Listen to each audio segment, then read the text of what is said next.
We will give people an opportunity to avoid that tougher consequence by voluntarily returning. If they do not take that option and they do not claim fear, they will be removed immediately. If they do claim fear, they will encounter a higher threshold under our asylum rule unless they have accessed our lawful pathways or sought relief in another country and been denied. We are surging, as I mentioned, Michelle, asylum officers to ensure that that screening process, that credible fear screening process, is done fairly, with access to counsel, but expeditiously. Suzanne, over. So how do Americans gain from these Suzanne? immigration paths you're opening, sir? I mean, nobody ever asked this question. Do Americans gain from all the immigrants you're bringing into the country that drive down wages, that push up rents? Sir, we are a nation of immigrants, and we are a nation of laws. Individuals who qualify for relief under our laws have a basis to remain in the United States. The contributions of immigrants to this country is quite clear. Thank you. Next to Suzanne. Morning. Do you guys anticipate requesting supplemental funding for the border from Congress? Last I heard, there hadn't been a request made. If you do anticipate it, like what type of criteria would trigger that kind of request from you guys? In December of this past year, we sought more than $4 billion in funding to address our resource needs because we are operating within an entirely broken immigration system, and that is something about which there is unanimity.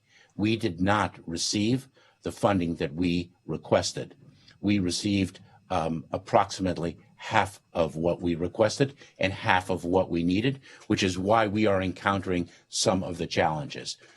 We have sought a reprogramming, and we have communicated to Congress that reprogramming is a fraction of what we ultimately need. We have time for one more. Rob? Gary Grunback I'm from, so sorry. Gary Grunback from NBC News. You mentioned some of the immigration proceedings to Pedro.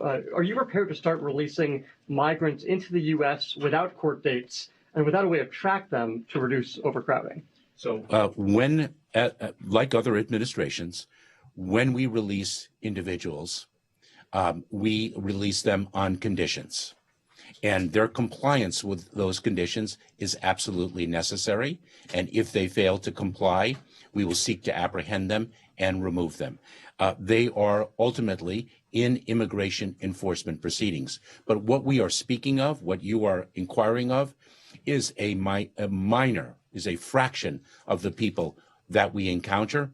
In fact, the vast majority will be addressed in our Border Patrol facilities and our ICE detention facilities. Is that not a message that the border is open then to migrants? Oh, absolutely. Absolutely not. And I think you can ask the approximately 1.4 million people who were expelled, returned, or removed from the United States this past year. Do you still Secretary, consider that's this all a right. challenge I and not a don't know if you wanna add crisis? anything Do you else still on consider regional this? processing Is this now a centers? crisis? I'm sorry. If you wanted to add anything else on regional processing centers, if not, we'll close remarks. Let me just answer Marcia's question, if I may, with respect to regional processing centers. They are a powerful example of what I expressed earlier, which is that our president has led the expansion of lawful pathways more than anyone preceding him. The regional processing centers are an extraordinary example of that leadership.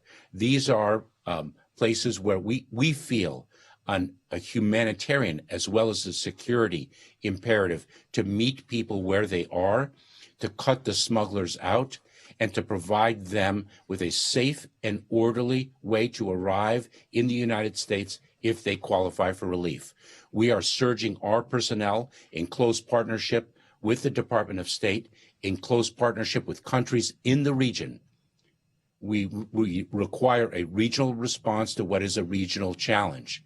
We will, in these regional processing centers, screen individuals to determine whether they are eligible for refugee status in the United States, whether they qualify for what we are expanding in our family reunification programs,